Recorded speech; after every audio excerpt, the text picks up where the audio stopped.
Class 12th physical education and chapter number 2 जो कि है हमारा खेल तथा पोषण। इस वीडियो में हम बात करने वाले हैं ओवरऑल सेकंड चैप्टर की, उसमें क्या क्या इंपॉर्टेंट टॉपिक्स हैं और जो जो कि हम इस वीडियो में कवर करने वाले हैं। संतुलित आहार मतलब कि एक बैलेंस डाइट क्या क्या होती है और उसमें क्या क्या चीज़ें इंक्लूड होती है जिसकी एक ह्यूमन बॉडी को ज़रूरत होती है अपनी डे टू एक्टिविटीज़ को परफॉर्म करने के लिए।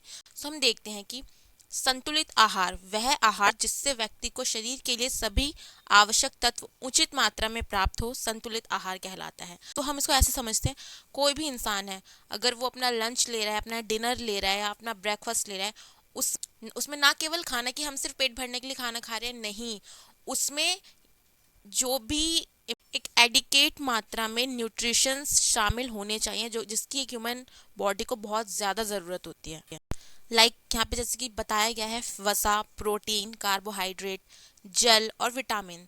बैलेंस डाइट का यही मतलब है कि किसी भी एक व्यक्ति की थाली में ये सारे न्यूट्रिशन, किसी भी व्यक्ति की थाली में जो भोजन है उसमें सारे न्यूट्रिशन होने चाहिए ताकि वो व्यक्ति अपनी अपनी डे टू डे जो एक्टिविटीज़ है उसको परफॉर्म कर सके।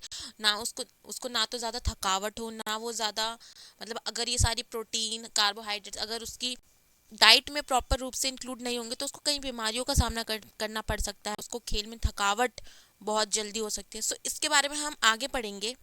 यहाँ पर हमने बैलेंस डाइट की बात कर ली, लेकिन उस बैलेंस डाइट में क्या क्या न्यूट्रिशन इंक्लूड होने चाहिए अब हम उसकी बात करते हैं।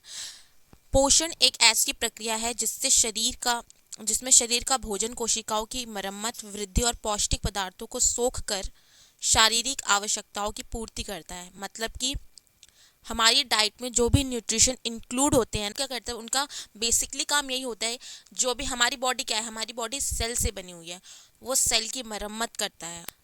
जो भी हमारे फूड में जो भी न्यूट्रिशन होते हैं, जो भी पौष्टिक पदार्थ होते हैं, उन्हें सोख कर हमारी बॉडी को एनर्जी प्रोड्यूस करता है, उसको कहा जाता है पोषण। यहाँ पर हम देखते हैं कि पोषण को दो तरह से डिवाइड किया गया है, macro nutrients and micro nutrients, मतलब कि वृहद पोषक तत्व और सूक्ष्म पोषक तत्व। हम पहले बात करते हैं कि वृहद मतलब कि मैक्रो न्यूट्रिएंट्स क्या होते हैं। हमारे शरीर को जिन पोषक तत्वों की अधिक मात्रा में आवश्यकता होती है उसे हम कहते हैं मैक्रो, यानी कि वृहद वृहद पोषक तत्व, जैसे कि कार्बोहाइड्रेट्स, प्रोटीन हो गया, वसा हो गया, जल हो गया। हमारे बॉडी को कार्बोहाइड्रेट मतलब हम जो भी रोटी खाते हैं उसमें कार्बोहाइड्रेट होते हैं, हम जो भी नॉन वेज फूड खाते हैं, हम दूध लेते हैं या फिर हम पनीर लेते हैं, उसमें प्रोटीन होता है। फैट, हम जो भी फूड खाते हैं उसमें फैट होता है। और इन सबसे ज़्यादा इम्पॉर्टेंट है जो कि है वाटर। वाटर के बिना ये सारी एक्टिविटीज़ परफॉर्म ही नहीं हो सकती, इसलिए जल बहुत ही ज़्यादा इम्पॉर्टेंट पार्ट है हमारे मैक्रो न्यूट्रिएंट्स का। जो ये कार्बोहाइड्रेट्स हैं, फैट है, प्रोटीन है, इनकी जो ज़रूरत होती है ना हमारी बॉडी को, वो बहुत अधिक मात्रा में हमारे बॉडी को इनकी ज़रूरत होती है। वहीं पे हम बात करते हैं कि सूक्ष्म मतलब कि हाँ, ऐसे न्यूट्रिएंट्स जिसकी आवश्यकता हमारी जो बॉडी है उसको कम मात्रा में होती है, जो कि होता है विटामिन्स या खनिज। ये कुछ ऐसे न्यूट्रिशंस हैं जिसकी हमारी बॉडी को कम मात्रा में आवश्यकता होती है। अब हम यहाँ पे बात करते हैं कि मैक्रो न्यूट्रिएंट्स मतलब कि वृहद पोषक तत्व की आवश्यकता एक ह्यूमन बॉडी को किस रेशो में चाहिए होती है। तो पहले हम इनको समझते हैं कि ये सारी न्यूट्रिएंट्स है, इनकी बॉडी में क्या वैल्यू है और किस किस तरह से ये जो भी न्यूट्रिएंट्स है ये बॉडी को एनर्जी, ग्लो या फिर प्रोटीन या फिर फैट प्रोवाइड करते हैं। इसमें हम फर्स्ट देखते हैं कार्बोहाइड्रेट। कार्बोहाइड्रेट हमारी बॉडी, जो कार्बोहाइड्रेट है वो हमारी बॉडी में क्या काम करता है, यह हमारे शरीर का एक महत्वपूर्ण तत्व है जो शारीरिक क्रियाओं को करने के लिए हमें एनर्जी देता है। अगर कार्बोहाइड्रेट अधिक मात्रा में एकत्रित हो जाता है शरीर में तो ये एक तरह से फैट के रूप में काम करता है। मतलब एक बात समझो, आपने रात को अपना डिनर लिया और आप सुबह तक, कई बार होता है ना कि हम ब्रेकफास्ट नहीं कर पाते तो हम दोपहर 12 बजे तक, 1 बजे तक भूखे रह जाते हैं। उस टाइम पर आपको एनर्जी कहाँ से मिल रही है, आपने कभी इसके बारे में सोचा है? उस टाइम पे जो भी आपके शरीर में फैट होता है, आपने डिनर में जो भी फूड लिया होता है उसमें जो भी कार्बोहाइड्रेट होते हैं वो एकत्रित हो जाते हैं। जो एकत्रित कार्बोहाइड्रेट है वो अगले दिन जब आप अपना ब्रेकफास्ट नहीं भी लेते हो तब भी आपको एनर्जी प्रोवाइड करता है। तो ये काम होता है कार्बोहाइड्रेट का हमारी बॉडी में। सेकंड है प्रोटीन। प्रोटीन शरीर का सबसे आवश्यक पोषक तत्व है। मनुष्य के शरीर का निर्माण करने वाला जो सेल है, मतलब कि जो कोशिकाएं हैं, उसका निर्माण भी प्रोटीन के द्वारा किया जाता है। प्रोटीन मतलब यहाँ पे ये बताएंगे कि प्रोटीन एक इतना असेंशियल न्यूट्रिएंट्स है हमारी बॉडी का, जो हमने भी पढ़ा है कि हमारी जो बॉडी है वो सेल से बनी है। सो प्रोटीन का क्या काम होता है, वो जो हमारे शरीर में जो भी हमारे सेल्स होते हैं, जो भी कोशिकाएं हैं, उनका निर्माण प्रोटीन के द्वारा ही किया जाता है। सो हमें प्रोटीन किन किन चीज़ों से मिलता है, दूध, पनीर, मीट। सो ये सारी चीज़ें सोर्स हैं प्रोटीन का। थर्ड हम बात करते हैं फैट, मतलब कि वसा। वसा शरीर की अनेक क्रियाओं के लिए ज़रूरी होती है। यह त्वचा को खुरदरा होने से बचाती है और वसा की सही मात्रा शरीर की सुंदरता को भी बनाए रखती है। सो यहाँ पर यह है कि हमारी जो भी स्किन जो है वो ग्लो करती है, वो फैट के कारण ही करते हैं। अगर हम सही मात्रा में फैट अपनी बॉडी में इनटेक करते हैं तो उससे एक ग्लो होता है हमारे फेस पर। ये हमारे स्किन का ख्याल रखती है, हमारी जो भी स्किन है उसको ग्लोइंग बनाती है। एंड द फोर्थ इज जल। हमारे रक्त का 90% भाग जल ही होता है। जो हमारे शरीर की ज़्यादातर आंतरिक क्रियाएं तरल माध्यम से ही होती हैं। जैसे कि यहाँ पे बताया ही गया है कि हम जो भी फूड लेते हैं, हमारा जो डाइजेशन होता है, हमारी बॉडी जो फ्लो करती है ब्लड को, वो वाटर के कारण ही हो पाता है, क्योंकि वाटर ही एक एसेंशियल मैक्रोन्यूट्रिएंट है हमारी बॉडी में, जो कि डाइजेशन डाइजेशन फ्लो सब में हेल्प करता है। इसलिए तो कहा जाता है कि ज़्यादा पानी पिया करो। ज़्यादा पानी पीने से क्या होता है, हमारी बॉडी में जो भी ज़्यादा पानी पीने से जो भी केमिकल्स रिलीज होते हैं हमारी बॉडी में, वो पसीने के थ्रू हमारी बॉडी से बाहर निकलता है, जिससे कि हमारी बॉडी एक अच्छे लेवल पर परफॉर्म कर पाती है। तो अब हम बात करते हैं माइक्रो न्यूट्रिएंट्स। ऐसे न्यूट्रिएंट्स जिसकी आवश्यकता हमारे शरीर को कम मात्रा में चाहिए होती है। जैसे कि यहाँ पे हम बात करते हैं मिनरल्स, लाइक खनिज। हमारे बॉडी में मिनरल्स की मात्रा सिर्फ 4% के आसपास पाई जाती है, लेकिन फिर भी ये हमारी बॉडी की डे टू डे एक्टिविटी के लिए बहुत ज़्यादा ज़रूरी है। सो यहाँ पर मिनरल्स को दो भागों में डिवाइड किया गया है, जिसमें पहला है जो कि हमारी बॉडी में अधिक मात्रा में पाया जाता है खनिज। जिन खनिजों की आवश्यकता हमारी बॉडी को ज़्यादा चाहिए होती है, लाइक कैल्शियम हो गया, मैग्नीशियम हो गया, सोडियम हो गया।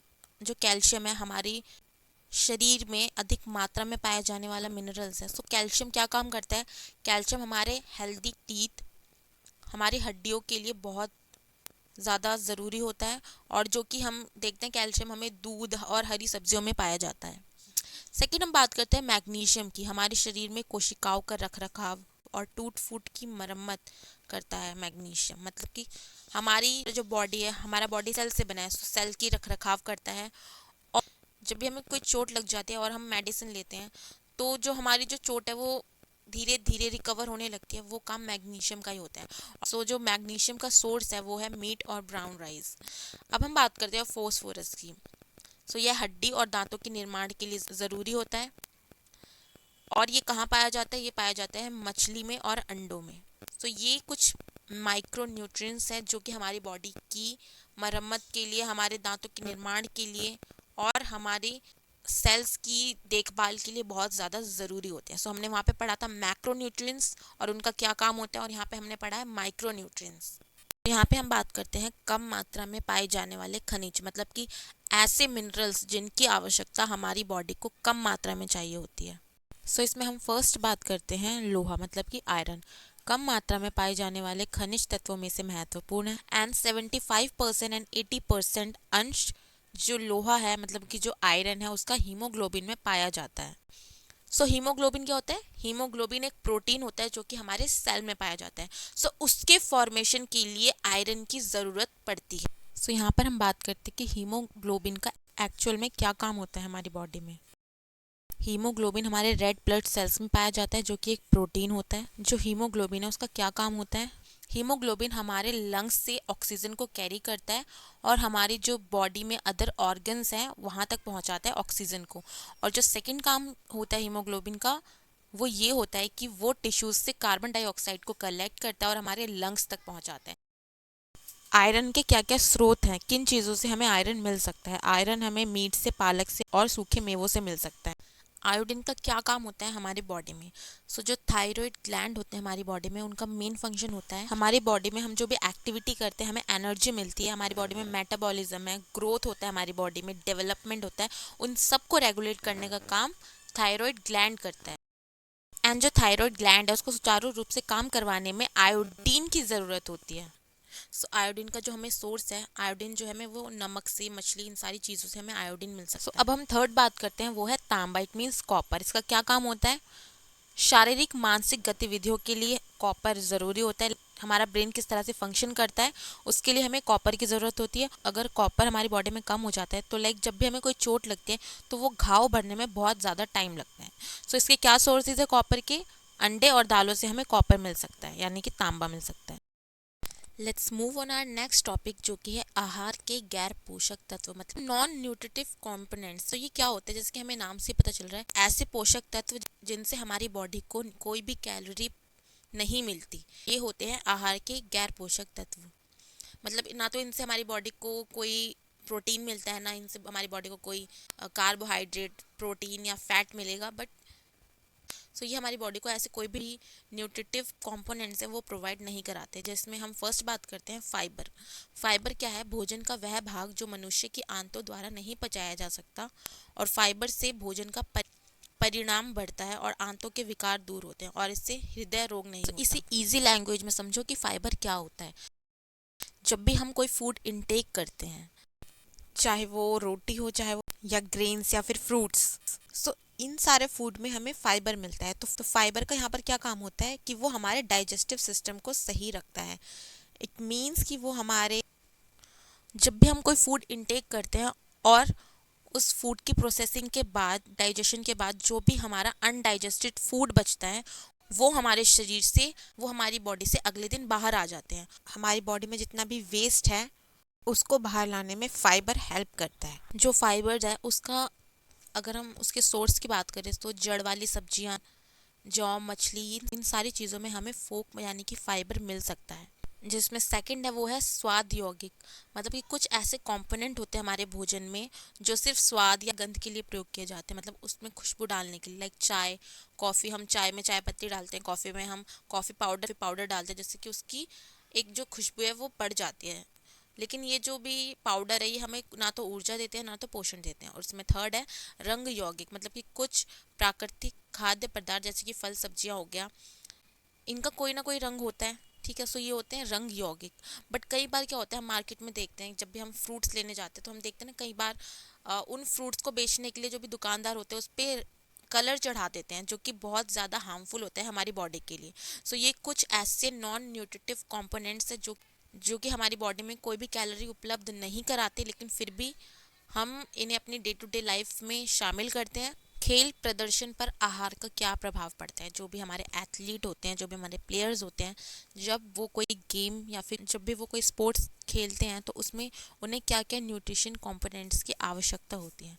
सो ऐसा आहार जिसमें सभी पोषक तत्व उचित मात्रा में और उचित अनुपात में हो और शरीर की दैनिक आवश्यकताओं को भी पूरा करे, जो कि हमने पढ़ा था। एक बैलेंस डाइट होनी चाहिए जिसमें सभी न्यूट्रिशन के कंपोनेंट शामिल हों, क्योंकि किसी भी खिलाड़ी के लिए संतुलित आहार ना उसे फिट रहने के लिए, बल्कि खेल के दौरान होने वाली थकानों से ऊर्जा की पूर्ति करने के लिए भी आवश्यक होता है।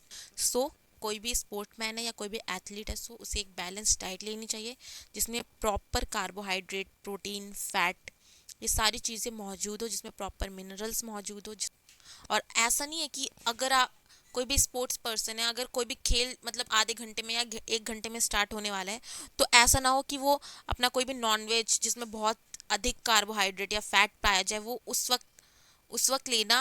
खेल से जस्ट कुछ देर पहले ऐसा भोजन नहीं करना चाहिए, क्योंकि उससे उसके खेल पर, प्रदर्शन पर प्रभाव पड़ सकता है और वो जल्दी थक सकता है, उसको नींद आ सकती है।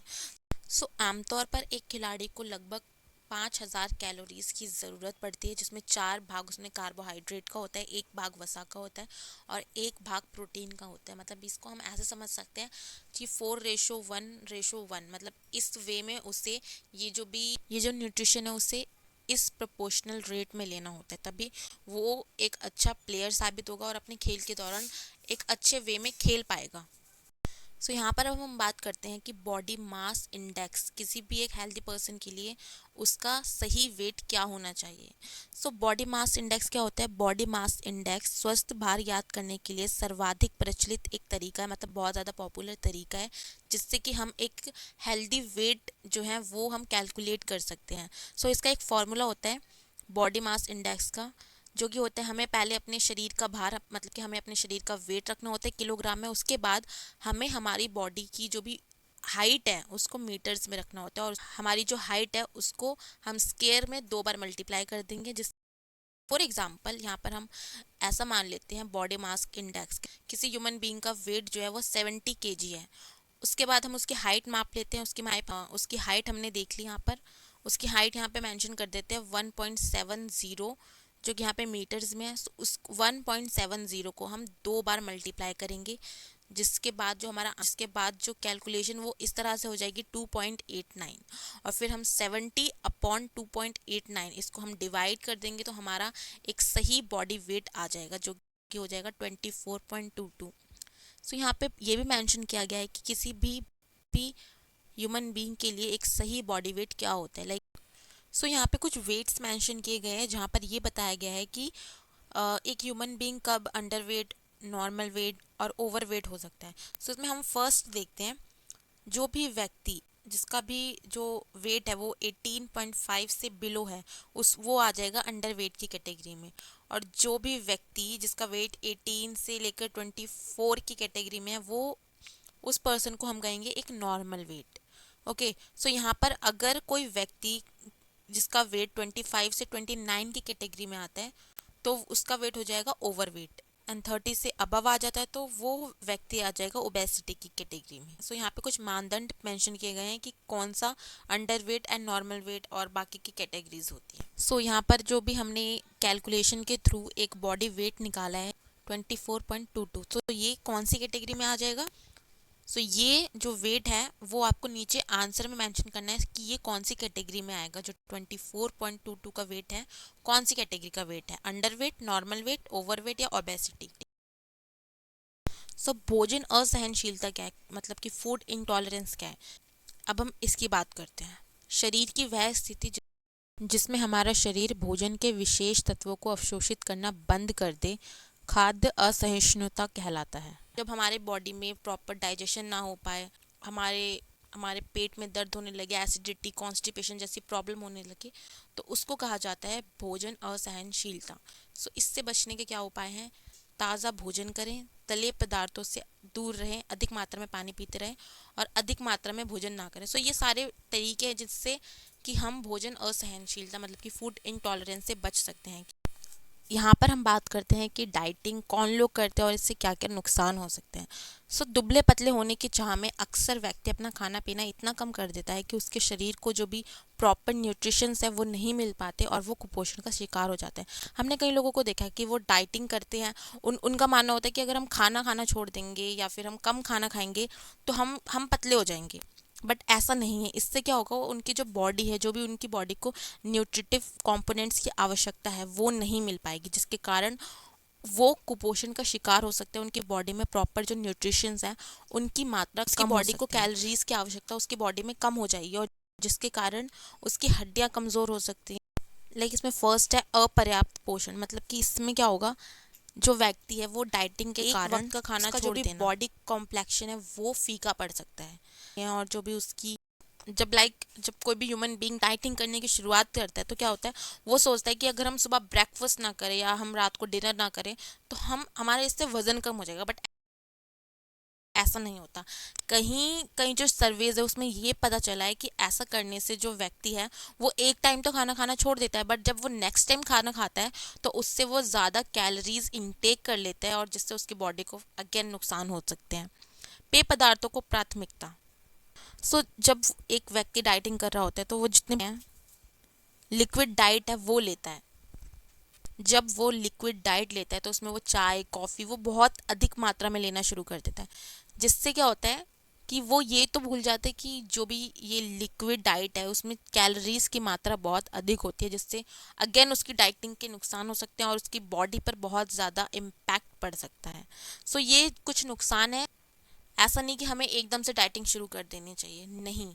हमें डाइटिंग हमें डाइटिंग में प्रॉपर न्यूट्रिशन को शामिल करना होगा। लाइक हमें जो भी तली हुई चीज़ें उनसे दूर दूर रहना पड़ेगा। ऐसा नहीं कि हम खाना खाना छोड़ दें, नहीं, खाना खाओ बट एक लिमिट में खाओ।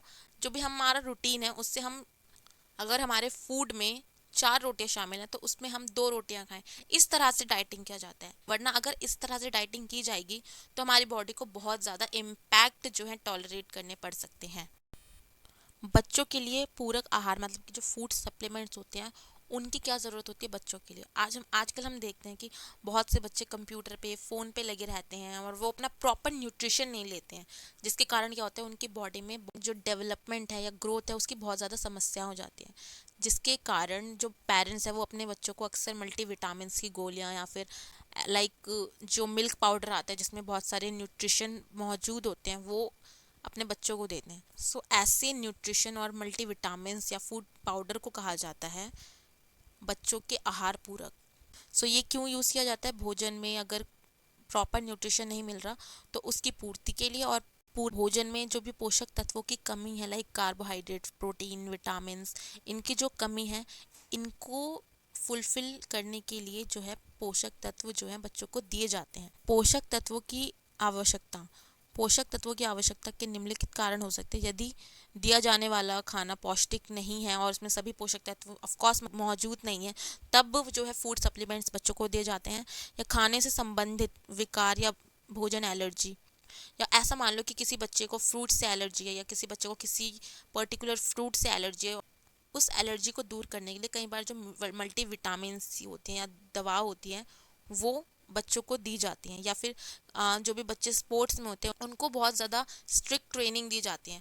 सो कई बार उनकी डाइट में जो है ये फूड सप्लीमेंट्स लेना बहुत ज़्यादा ज़रूरी हो जाता है, इसलिए उनको फूड सप्लीमेंट्स की आवश्यकता होती है।